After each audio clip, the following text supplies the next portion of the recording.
ጉድበሉ በማህበራዊ ሚዲያ ጻድቃን ሆና የምትታየው በረከት ገበሬዋም በነዳጅ ማጭበርበር ወንጀል ተጠርጥራ ኑሯት ትውጣ። ከዚህ በኋላ ደግሞ እኔ ነኝ እሷን እያለፈለፍኩ እየተከታተልኩኝ እማወራው። እስኪ ማን እንደሚጠይቀኝ ያሳያችኋል። ታዋቂዋ ቲክቶከር ጃኒ ገብሩ የመኪና አደጋ አድርሶባት ኢስታንቡል ያለው ቤተሰብ የአዶናይ ወንድም በጣም ተጎድቷል። ምናምን god damn I'm tired of your fucking ባሌን 2 አመት ከቆየች የቤት ሰራተኛ ጋር መርፌና ክር ሆኖ አገኘው ትላለችታችን። ማስጠንቀቂያና ማሳሰቢያ ነው። የኤአይ ስልጠናን በተመለከተ ኢትዮጵያ አርቲፊሻል ኢንተለጀንስ ይላል የሆነ ሸቱ ባል ሰውዬም አዲስ አበባ ኤአይ ተማሩ ምናምን ያለ ይሰክሰናልና ኤአይን ተጠቅሞ መስለቅ ይቻላል። ኤአይ ሲባል ሆረር ነው።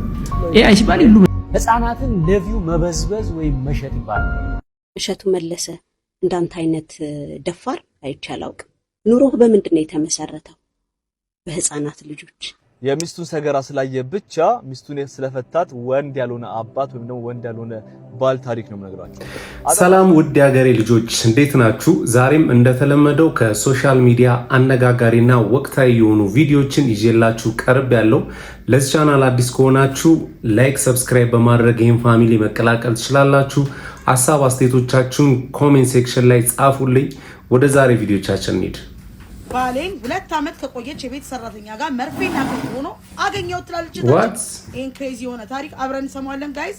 ጉድ ነው። ሰላም ፍኖትዬ፣ ስሜ ይለፍና ነገሩ እንዲህ ነው። እድሜ 27 ነው። የ3 ልጆችም እናት ነኝ። ባለቤቴም በጣም የምወደው በጣም የማከብረው ሰው ነው። እሱም ለቤቱ፣ ለትዳሩ፣ ለልጆቹ በጣም ምርጥ ሰው ነው። ግን ምን ዋጋ አለው? አምኜው ከዳኝ። እንዴት መሰለሽ 2 አመት ቤት ከቆየች ሰራተኛ ጋር መርፌና ክር ሆኖ አገኘሁት። ጉድ! ለዛውም እቤቴ ውስጥ። ይቅርታም ጠየቀኝ። ምን ዋጋ አለው? ልቤ ከተሰበረ በኋላ ነው አሳጥሬ ነው የነገርኩሽ። እንዴት መሰለሽ የዛን ሰዓት ከቤት አስወጣሁት። የኔ ቤተሰብ ትንሽ ከኔ ይርቃሉና የሱ ቤተሰብ እዚህ ናቸው። ጠራዋቸው፣ አለቀሱ፣ አዘኑ። እሱ የበለጠ ለኔ ቅርብ ናቸው። በእነሱ ፊት እግሬ ላይ ወድቆ ይቅርታ ጠየቀኝ። ምን ትመክሪኛለሽ የኔ ውድ? እኔ ልመክርሽ የምችለው ዋክዌይ ነው። ሂጅ አምልጪ ነው። ከእንደዚህ አይነት ሰው ምንም የምጠብቂው ነገር የለም። በጣም ባለጌ ነው። 2 ሰው ቤትሽ ውስጥ ያሉ 2 ሰዎች ያመንሻቸው ምግብ ስትሰጥሽ ምን ታርግበት ሳታቂ ምትበዩ አምነሻት ልጆችሽን ተሽላት የምትሄጂው እንደገና ደግሞ ባሌ ብለሽ ህይወትሽን ሙሉ ሰጥተሽ ራስሽን አሳልፈሽ ሰጥተሽ ልጆች ወለድሽለት ሰውዬ ክዶሻል። ስለዚህ ይሄ አሸናፊ ነሽ you're the winner ብዬ ማጨበጭብልሽ ይሄን ቤት ተሽ ስትረመጂ ነስቶጪ ነው። ወይንም ደግሞ እነሱን ስታበሪያቸው ነው። እሷንም አባሪያት እሱንም ተው ብለሽ ተፍተሽ አባሪው። ሁለቱም በህይወትሽ ውስጥ ጥቅም የላቸውም። አንዳንድ ሰው ምንድነው የሚያደርገው? ሰራተኛዋን ምስኪኗ እንዳዋን አባሮ ይሄን ባለጌ ቆጣን ባሉን ስቱፒድ ደደብ ባሉን ሰብስበው አቅፎ ደግሞ ተመልሶ ከሱ ይወልዳል፣ ይከብዳል። ለልጆቹ እህትና ወንድም ይፈጥራል። እስከዛሬ ስለማታውቂው ከሱ ጋር ነበርሽ። he's a bad man so tell him to bounce ባሪያለሽ። አይሆንም የምትይ ከሆነ ደግሞ ቤትሽን ትተሽ ልጆችሽን የሚጠቅምሽን የሚያስፈልግሽን ነገር ይዛሽ ከዚህ ቤት መውጣት ነው። ይቅርታ ጠየቀኝ። እህቶቹ አለቀሱ፣ ደረታቸውን ደለቁ፣ ደቆ። ይሄ ያንቺ ህይወት ነው። እሺ ይሄ ቤተሰብ ማስታረቅ ምናምን አትስሙ አይደለም። የቤተሰብ ሽምግልና አንዳንድ ጊዜ ጥቅም ያለበት ጊዜ ላይ ጥቅም ሊኖረው ይችላል። ግን እነዛ ሰዎች በአንቺ ጫማ ውስጥ ሆነው ራሳቸውን ማየት አለባቸው። እህትሽም ሆነች እህቶቹ ያንቺ ያለ ነገር ቢደርስባቸው ምንድን ነበር የሚያደርጉት? በሰው ቁስል እንጨት ስለድበት ይሄንን ባለ ያቅፈሽ እንድታድሪ ድጋሚ ውስጥሽ እንዴት ይቀበለዋል? እሺ ይቅርታ አረግሽ ቱ ብለሽ ተፋሽለት። ከዛ ቤት እየኖራችሁን አብራችሁ እንዴት ነው ከሰውዬ ጋር አብረሽ የምትተኙ አብረሽ የምትጠጪው? እንዴት ነው ከሰውዬ ጋር ልጆች የምታሳድጊው? ከምን አይነት ሰው ጋር ነው ህይወትሽ የምትቀጥዩ? it's not worth it. tell him to bounce out ወይንም ደግሞ አንቺ ለቀሽለት ውጪ። እሷንም አብሪያት ለማንም የማትሆን ጉድ። በስመ አብ ወወልድ ወመንፈስ ቅዱስ። በጣም ይዘገናል። ኤኒዌይስ ጋይስ እባካችሁ መታችሁ እህታችን እጇን እንያዛት። እንደዚህ አይነት ነገር የሚገጥማችሁ ሰዎች ግን ሰውን እኮ ማማከር አይጠበቅባችሁም። በቃ ይሄ ክህደት ነው፣ እጅ ከፍንጅ ያሹ ነገር ነው።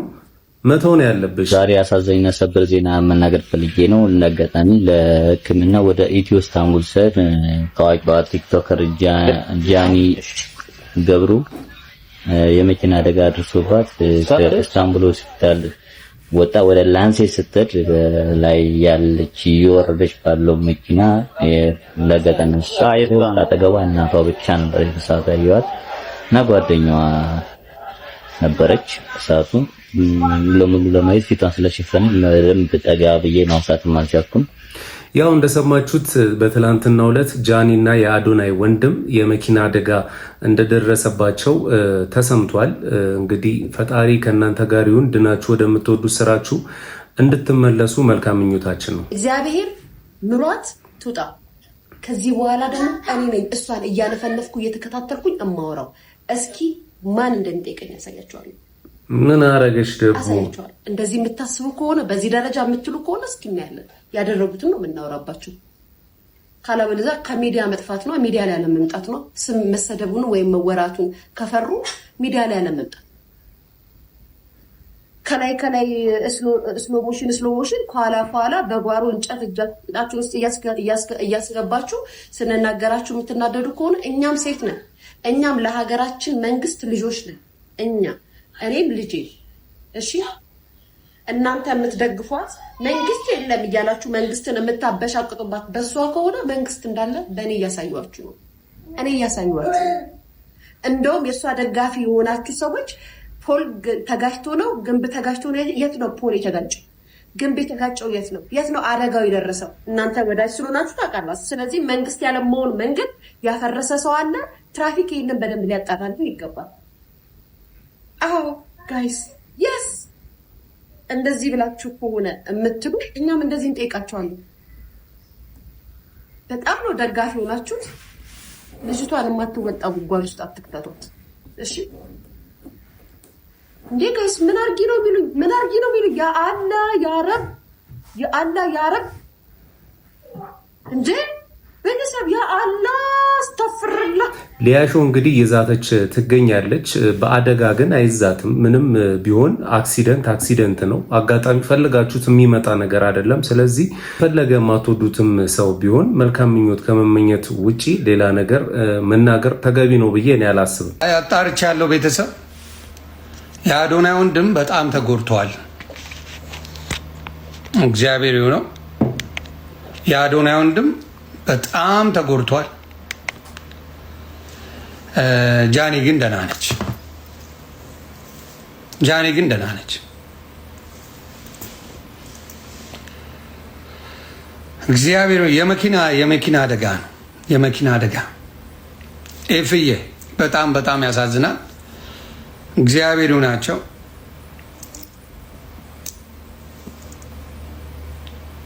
ያ በጣም ያሳዝናል። መኪናው ከጥቅም ውጭ እንደሆነ አዶናይ ወንድም በጣም እንደተጎዳ፣ ጃኒ ግን ደህና እንደሆነች ነው የነገሩኝ። አደራ አጽናኗቸው፣ አይዞኝ በሏት። እሱንም የአዶናይ ብዙ ጊዜ ከአዶናይ ወንድም ጋር አብረው ናቸው። ከታናሽ ወንድሙ ጋር ብዙ ቤታ ስትሄድ ምናምን አብረው ወይ አዶናይ ነው ወይ የአዶናይ ወንድም አለና ከፋሚሊ ሆነዋል። ኦልሬዲ ፋሚሊ ናቸውና ያ ነገራቸው ደስ ይላል። እውነት ለመናገር ያ ነገራቸው በጣም ደስ ይላል። በጣም ያሳዝናል። ይፍዬ በጣም ነው የሚያሳዝነው። ከድንገተኛ አደጋ ማናችሁንም እግዚአብሔር ይሰውራችሁ። ድንገተኛ አደጋ ኢትዮጵያ ደግሞ የመኪና ኢንሹራንስ ምናምን የሚባለው ነገር ብዙ አይደለም። አሁን አሜሪካን ሀገር ቢሆን የመኪና ኢንሹራንስ በደንብ አለ። ኢትዮጵያ ላይ ስትገጭ ብቻ ምናምን አይነት ነገር ይመስለኛል ብዙዎቹ እንትን ያላቸው ኢንሹራንስ ያላቸው። እዚህ ሀገር ግን ፉል ከቨሬጅ ነው። እግዚአብሔር አድርስ። እኔ የሆነ መኪና አደጋ ቢደርስብኝ ምንም ችግር የለው፣ ምንም የምከፍለው ነገር የለም። ምንም ነገር እንትን አይልም፣ ከቨር ያደርጋል።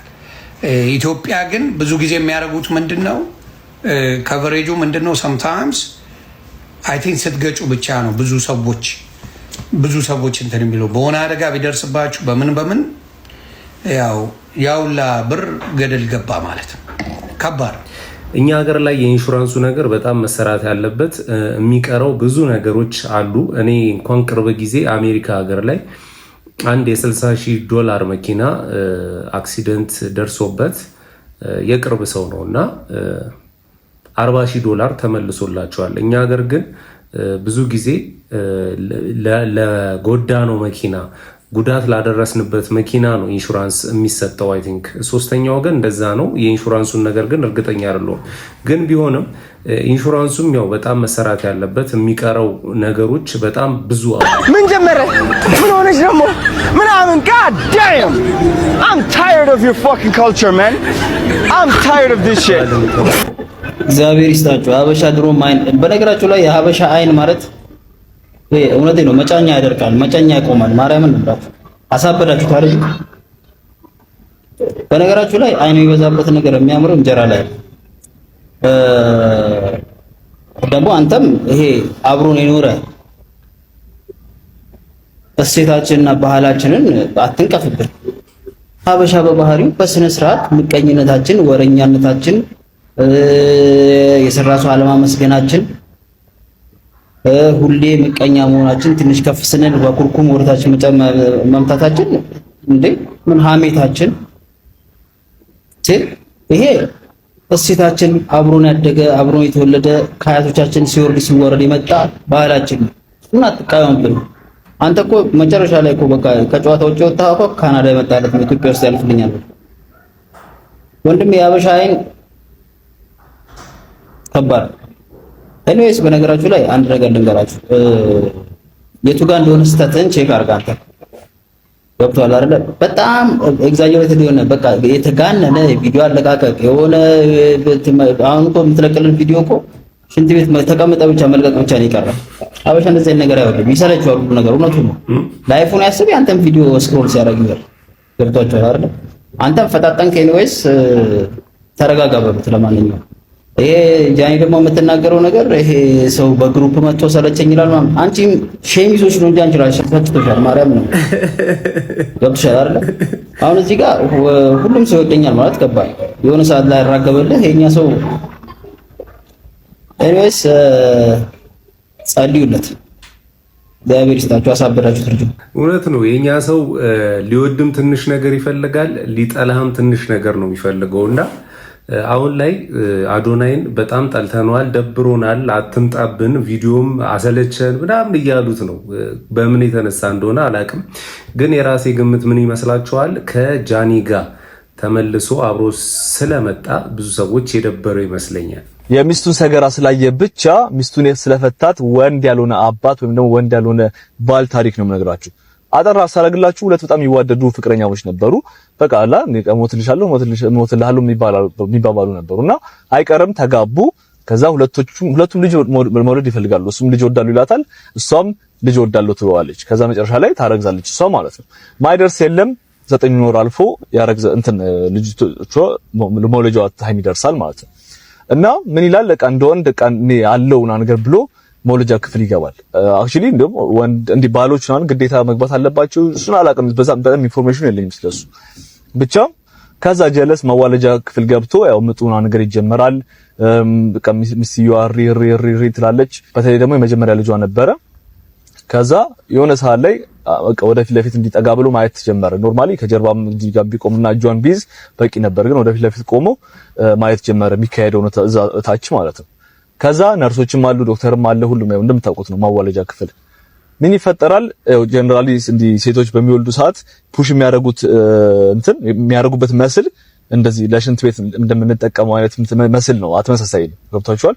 እና በዛ ሰዓት እንዲ አጋጣሚ ሆኖ ስለሆነ ወደ ሆስፒታል የሚሄደችው ይሄ ምንድነው ስሙ የአንጀት እንዲ ክሊን የሚደረገው አለ አይደል? እሱን አላደረገችም ነበር። ከዛ ምን ይሆናል? እንዲ ፈትለክ ብሎ አጅሬ ይወጣል። በቃ እንትን አለችው ማለት ነው። ተፈጥሮ ነው። እንደውም እንዲ ከ50% የሚሆኑ ሴቶች ላይ ሀፕን ያደርጋል በወልጃ ሰዓት። ሴቶችም ማታውቁ ከሆነ ያው ነግራቸዋለሁ፣ እንዳትደነግጡ ማለት ነው። ከዛ ጀለስ አየው ይሄንን ባልይ ተብዬው ማለት ነው። ከዛን ቀን ጀምሮ ያው ልጁም ተመስገን ተወለደ። ሴትዮዋም በቃ በሰላም እናት ሆነች፣ እሱም አባት ተባለ። ከዛ ምንድነው በጣም ተቀያየረባት በአንድ ጊዜ። ከዛ ምንድነው ስትለው እንደዚህ ካየው በኋላ በቃ አስጠላሽ ነገር አለ እንዲ ላንቺ ያለኝ አስተያየት በጣም ተቀየረ። እንዴ ሲጀመር ሴቶች ሽንት ቤት አይጠቀሙም ሲባል ሰው የቀልድ ነው የሚመስለው ማለት እንዲ አንዳንዱ የምር አድርጎም እየወሰደው ያለው ሰው አለ። ገብታችኋል? ሴቶች አበባ ብቻ ነው እንደ ሽንት ቤት ወጥተው ጣል የሚያደርጉት የሚዘርበልሉት ሲባል የሚያምኑ ሰዎች አሉ መሰለኝ። እና እሱ አንዱ ከነሱ ነበር። እና ደበርሽኝ አላት። በቃ ደበርሽኝ። እውነቱን ነው እሱም የተናገረው። ግን አትሊስት እኔ እንጃ አባት ለመሆን ወይ ደግሞ እንደዚህ ሴት ላይ ኢንተረስት ሲኖር እነዚህ ነገሮች ማወቅ ግድ ይላል። በእርግጠኝነት ከዚህ አሁን 80% የሚሆነው እዚህ ኮሜንትስ የሚገኙት ወይ ደግሞ ይሄን ቪዲዮ የምታዩ ሰዎች ላታውቁት ይችላላችሁ። አይ ዶንት ኖ። ከዛ በቃ ከዋለ ለሱ ያላት ኢንተረስት ለሚስቱ ያለው ኢንተረስት በጣም በአንድ ጊዜ ጠፋ። ከዛ ፍቺ ጠየቃት። ያው በእንደዚህ እንትን አድርጎ ማለት ነው አከታትሎ ኢቭን እሱ አላጸዳላትም እኮ ነርሶች አሉ ሁሉ ጊዜ እንዲህ ጓንት አድርገው ቢጠብቁ እንደዚህ ነገር ሀፕን ሲያደርግ እንዲህ ሰብሰብ አድርገው ወደ ሌላ ቦታ የሚያደርጉት እንዳይታይ ልጁም እንደዚህ አብሮ እንትን እንዳይል ምንድነው ስሙ ይሄ እንዳይቀላቀልና ልጁ ሲወለድ እንዳይቆሽሽ ማለት ነው። ደምም አለ ምናምን አለ ብቻ እሱ ነገር ትራውማታይዝድ አድርጎት ነው መሰለኝ ሰውየው ፍቺ ጠየቃት። ኢማጂን እቺ ሴት በዛ ሰዓት ምን ልታስብ እንደምትችል ከዚህ በኋላስ እንዲህ ታገባለች ወይ? ምክንያቱም ይሄ ናቹራል በሆነ ነገር እንዲህ ኮንትሮል በማታደርገው ነገር ፍቺ ሲጠየቅ ገብቷቸዋል። እና አሁን ልጆች ለምትጠብቁ ባሎች ወይም ደግሞ እንዲህ ለምታገቡ ወንዶች ይሄ ነገር ሪያሊስቲክ ነው። በቃ ሀፕን ያደርጋል። የምር በቃ የአንተ ሚስት ላይም ሀፕን ሊያደርግ ይችላል።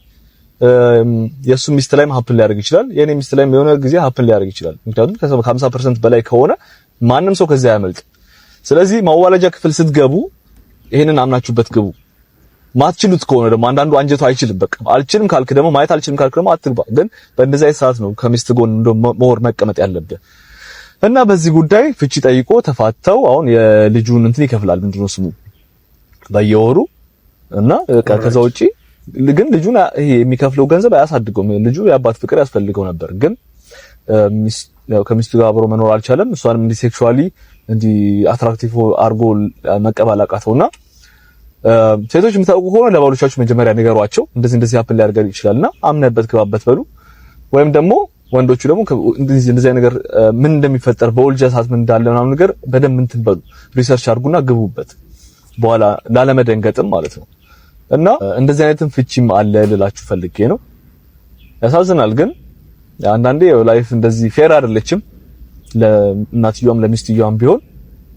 ግን ያው ታሪካቸው በእንደዚህ ተጠናቀቀ ይባላል። እኔ አሁን ራሱ ከዚህ በኋላ የሚያገባም አይመስለኝም። ምክንያቱም ለእንደዚህ ይሄ አይ ዶንት ኖ ይገባዋል ብዬ አላስብም። ለሱ መውለድ የምትደፍር ሴት የምትኖር አይመስለኝም ከዚህ በኋላ የምታውቀው ከሆነ ታሪኩ ማለት ነው።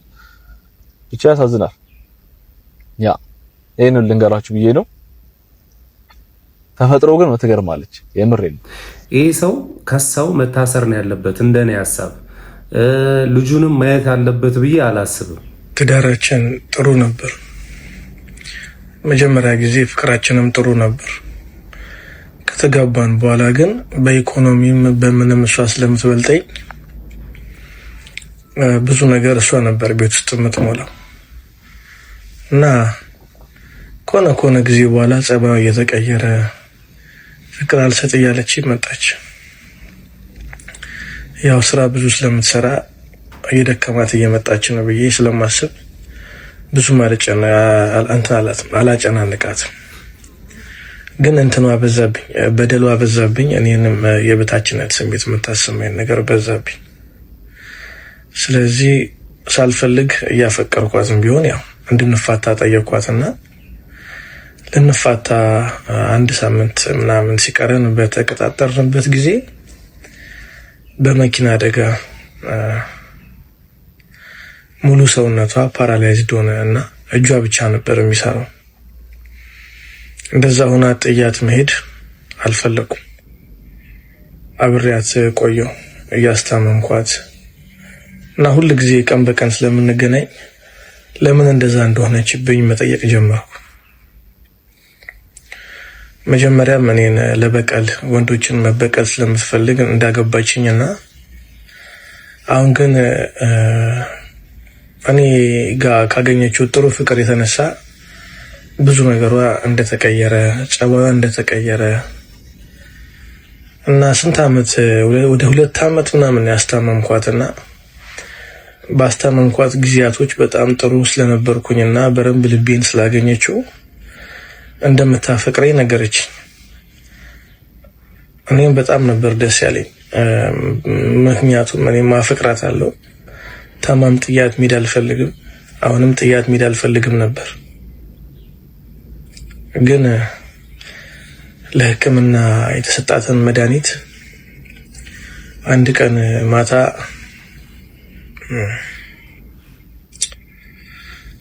ሁሉንም ውጣው ጠዋት ስቀሰቅሳት ሞታ አገኘዋት እና ራስ ወዳድ ናት ብዬ ነው የማስበው። ራስ ወዳድ ናት። እኔ ደስ ብሎኝ ነበረ እንደምታፈቅረኝ ስነግረኝ ፍቅራችን ተመለሰ ብዬ ነበር። እሷ ግን በሰጠችኝ ደብዳቤ ከዚህ በላይ ልጎዳ አልፈልግም፣ ሌላ ሚስት አግባ፣ ንብረቱንም ተጠቀመበት ነበር ያለችኝ። እኔ ግን አልቻልኩም። እስኪ እናንተ አማክሩኝ። አሁን እሷ ለኔ ብላ ነው ወይስ ራስ ወዳድ ናት? ለኔ ራስ ወዳድ ናት። ያው ሙት ወቃሽ እንዳንሆን እንጂ ለኔም ራስ ወዳድ ናት። አንዳንድ ሰዎች በሌላ ሰው የደረሰባቸውን በደል ሌላ ሰው ላይ ለማካካስ ያገባሉ፣ ፍቅረኛ ይዛሉ፣ ብዙ ነገር ያደርጋሉ እና ለዛ ሰው አያስቡም እና ይሄ ራስ ወዳድነትን ነው የሚያሳየው። ከተጋቡም በኋላ ራሱ የራሳቸውን ህይወት ነው የሚኖሩት፣ በእልህ በቁጭት ነው የሚኖሩት እና የዛን ሰው ጉዳት አያዩ።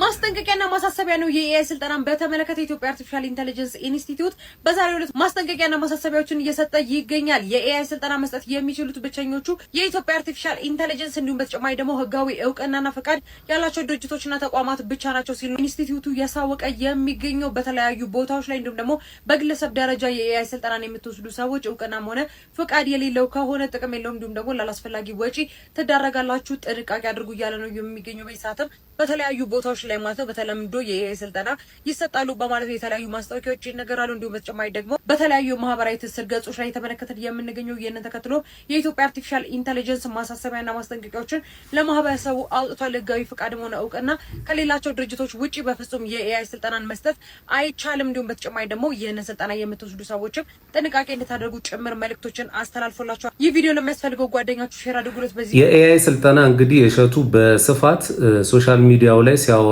ሰምተናል። ስልጠና እየሰጠው ነው ብሏል። እንግዲህ እሱ ህጋዊ ፍቃድ ከሌለው እሱ ጋር ለመማር ያሳባችሁ ሰዎች ብትጠነቀቁ ጥሩ ነው። ምክንያቱም ይሄ ፍቃድ ከሌለው ያው እሱ ላይም ክስ ያመጣበታል። የእናንተም ስልጠና ጊዜ ከማባከን፣ ጉልበታችሁን ከማባከን፣ ገንዘባችሁን ከማባከን ውጪ ምንም ጥቅም አይኖረውም ማለት ነው።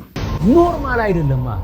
የ12 እና የ13 ዓመት ታዳጊ ህፃናት ይዛችሁ ገና አይምሯቸው ሳይበስል ዘፈኑን እንደመገሰጽና ለእናንተ አይሆንም እንደማለት ጭራሽ እንዲዘፍኑ የምትገፋፏቸው እናንተ ናችሁ። ይሄ ጀግንነት ሳይሆን ቻይልድ ኤክስፕሎይቴሽን ወይም ህፃናትን ለቪው መበዝበዝ ወይም መሸጥ ይባላል።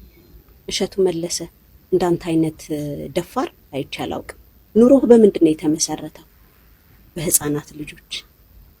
ትንሹ እድሜ 4 ዓመት፣ ትልቁ ደግሞ እድሜ 8 ዓመት አንተ ጋር የሚመጡት ልጆች ምን ያህል ድፍረት ብታገኝ ነው? ምን ያህል ሞራል ቢኖርህ ነው ስለ ቻይልድ ኤክስፕሎይቴሽን የምታወራው እንዴ? ቋሚ እኮ ሚዲያ እኮ አለ። ድንቅ ልጆች ብለህ ልጆችን ትመዘብራለህ፣ ትበዘብዛለህ። አልፈህ ተርፈህ የምትጠይቃቸው ጥያቄዎች ሜካፕ ትቀቢያለሽ ወይ? ቦይፍሬንድ አለሽ? መቼ ማግባት ትፈልጊያለሽ? አልኮል ትጠጫለሽ ወይ? መቼ አቆምሽ አልኮል? ጠላ ነው አረቄ ነው የምትወጂ እያልክ በተደጋጋሚ የምትጠይቀው አንተ ነህ። እንዴት ያለህ ደፋር ነህ በል። ምን ያህል ደፋርና አይናውጣ እንደሆንክ የኔ ልጆች ቲቪ አያዩ ብለህ የሌላን ሰው ልጆች ግን ያንተ ሶርስ ኦፍ ኢንካም ናቸው፣ ቋሚ ገቢዎችህ ድንቅ ልጆች ብለህ ያስቀመጥካቸው ህፃናት ናቸው። አታፍርም? እንዴት አይነት ሞራል ቢኖርክ። በጣም የሚደንቀው ነገር ደግሞ አሁን ራሱ ይሄን ቪዲዮ በሰራህበት መጨረሻ ላይ ኤአይ ስልጠና ብለህ እንደገና ማስታወቂያ ሰራ። ምንም ነገር አንተ ገንዘብ ነው የምታደርገው። አትዳፈር። ደግሞ ማን ሆነህ ነው አንተ ፈራጅ ሆንከው? እስቲ ሰከን በል። ገባህ? የሚጠይቅ ስለሌለ ነው እንጂ አንተ ነበርክ መጀመሪያ ጄል መውረድ የነበረብህ። ተረጋጋ።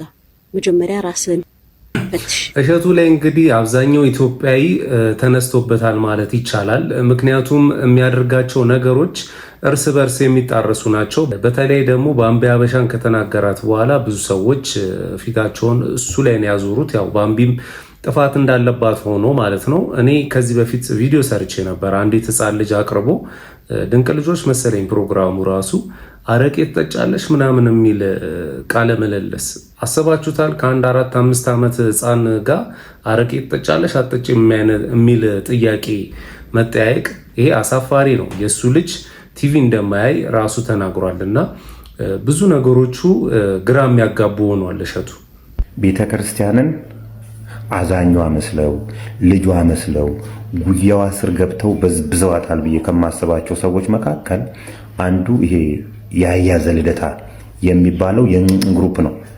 እኛ ይህን ግሩፕ ነው የምንላቸው። ይሄ ግሩፕ በባህሪው ወደ ቤተ መቅደሱ ወደ አውደ ምሕረቱ ጠጋ ብሎ የሚቆሙ ነጠላቸውን አገልድመው አንድ አንገታቸውን ወደ አንድ ጉንግ ዘንበል አድርገው የሚሉ ስሪታቸው ይሄ የሃይማኖት መሰረት ነው የሚባለው፣ የእምነት መሰረት ነው፣ የክርስቶስ ገጸ ባህሪ ናቸው የሚባሉት አዛኝነት፣ ሩሩህነት፣ አብሮ መኖር፣ ፍቅር፣ ይቅርባይነት የሚባሉ ነገሮች ከስሪታቸው ውስጥ ምንም የሌለ ይልቅ የኢያጎነት ባህሪ፣ የመሰሪነት ባህሪ ጎልቶ የሚታይባቸው ሾርት ሙቪ ሰዎች፣ የድራማ ሰዎች እነሱ ናቸው እኛ ግሩፖች የምንላቸው። ይሄም ያያዘ ልደታ የሚባለው እንግዲህ ኢትዮጵያ ውስጥ የተደረጉ የቤተ ክርስቲያን ገቢ ማሰባሰቢያ ላይ ያልተሳተፈባቸው ቦታዎች ስለመኖራቸው እጠራጠራለሁ። ምንድነው የሚያደርጉት እነዚህ ሰዎች? መጀመሪያ የቤተ ክርስቲያንን ሀብት ኦዲት የሚያደርገው ክርስቶስ ነው የምትል ፕሮፓጋንዳ እንድትነፋ ያደርጋሉ። ይሄ ፕሮፓጋንዳ ከተነፋ በኋላ አንዲትም ገቢ አንዲትም ወጪ ወረቀት ላይ እንዳታርፍ ያደርጓታል። ሜቢ አውደ ምሕረት ላይ ወጥተው ይሄን ያህል ሰበሰብን ይሄን ያህል ገቢ አድርግን ሊሉ ይችላሉ። ነገር ግን አንዷንም በወረቀት አታገኟትም። እስቲ ሲምፕል ኤግዛምፕል መልስ እንድትመልሱልኝ የምፈልገው የቤተ ክርስቲያን ገቢ በዶላር የተሰበሰበ የቤተ ክርስቲያን ገቢ እስቲ አንዱን የት መንዝራችሁ በየትኛው ባንክ መንዝራችሁ ነው ለቤተ ክርስቲያን ገቢ ያደረጋችሁት? ብዙ ቦታዎች ላይ እንደውም በዶላር የሚሰበሰቡ የቤተ ክርስቲያን ገቢዎች አይነገሩም፣ ግዝቶች ናቸው። በእናንተ ለሌብነታችሁ እንዲመቻችሁ የምትጠቀሙበት የገንዘብ ዝውውርም ሊኖር ይችላል።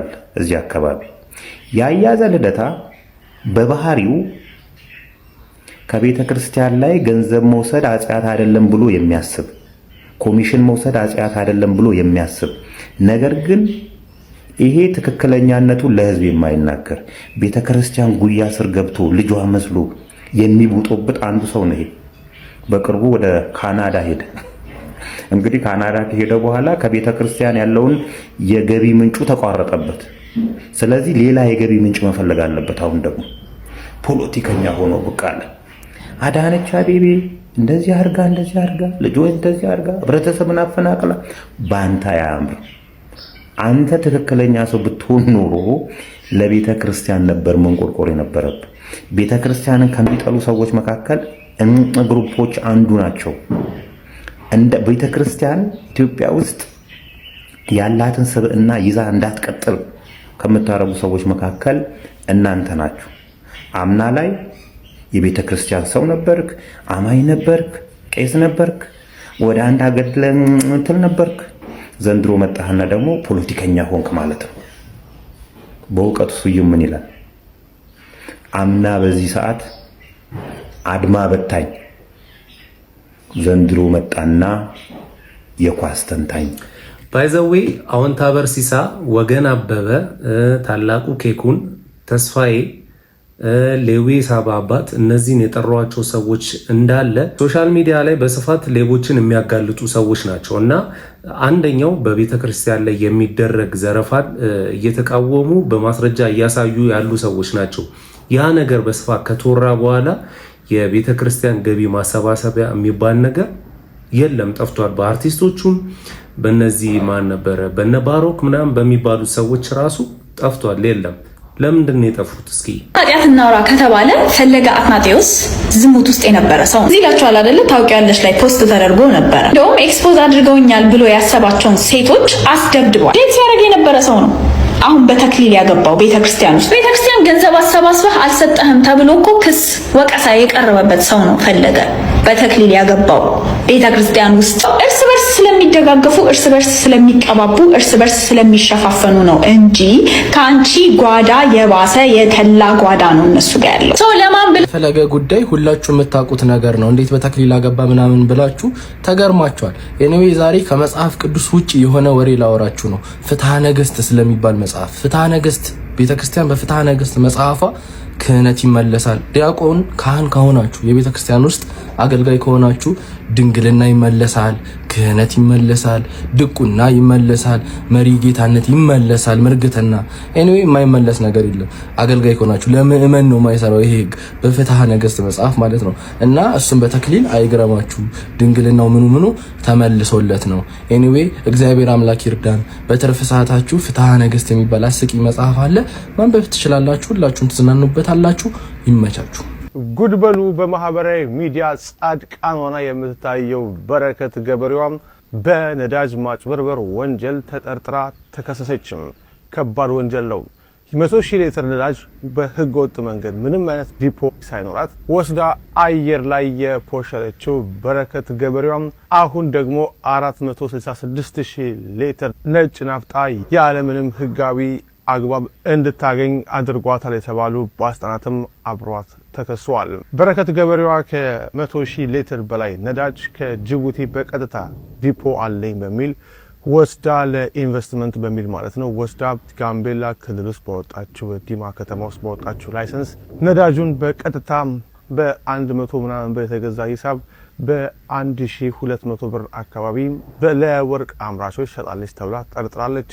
ከዚህ በተጨማሪ ደግሞ ዛሬም ከኢትዮጵያ ነዳጅና ኢነርጂ ባለስልጣን ምክትል ዋና ዳይሬክተር አቶ ዲባራ ፋፋና የኢትዮጵያ ነዳጅ አቅራቢ ድርጅት ዋና ዳይሬክተር ጋር በመመሳጠር 466,000 ሊትር በላይ ነጭ ናፍጣም ያለምንም ህጋዊ አግባብ እንድታገኝ አድርጓታል በሚል በልደታ ፍርድ ቤት ክስ ተመስርቶባቸዋል። በዚህ መዝገብ ላይ የብዙዎችን ትኩረት ሳበችው በረከት ገበሬዋ ነች። ክሱ እንደሚያስረዳው ከሆነ ከነዚህ ከፍተኛ ባለስልጣናት የፍቃድ አሰጣጥ መመሪያን በመጣስና ከበረከት ጋር በመመሳጠር ነዳጁ ልታገኝ አድርጓታል። በረከትም ይሄንን በህገወጥ መንገድ ያገኘችውን በብዙ ሚሊዮን ብር የሚገመት ናፍጣም በኮንትሮባንድ ለወርቅ አምራቾች አየር ላይ መሸጧ በአቃቢ ክስ ላይ በግልጽ ተዘርዝሯል። የእነዚህ ባለስልጣናትና የበረከት ድብቅ ሴራም በህዝብ ሀብት ላይ ከፍተኛ ጉዳት ከማድረሱም በላይ በገበያው ላይ ለታየው የነዳጅ እጥረት ዋነኛ ምክንያት መሆኑ ተጠቅሟል። ዘሀበሻ በተደጋጋሚ ባሉት ዜናዎች ላይ ትናንሾቹን ሳይሆን ከላይ ያሉትን ተመልከቱ ሲል እንደነበር ይታወቃል።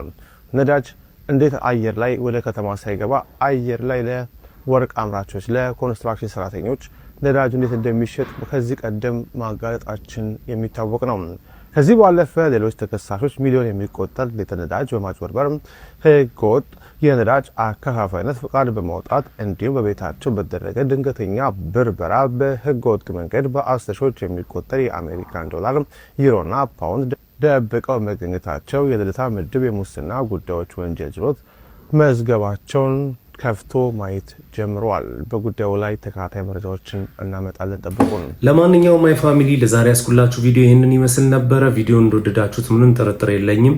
ሌላ ጊዜ በተሻለ ቪዲዮ እስከምንገናኝ ድረስ ማጣት አያገኛችሁ፣ ማግኘት አይለፋችሁ።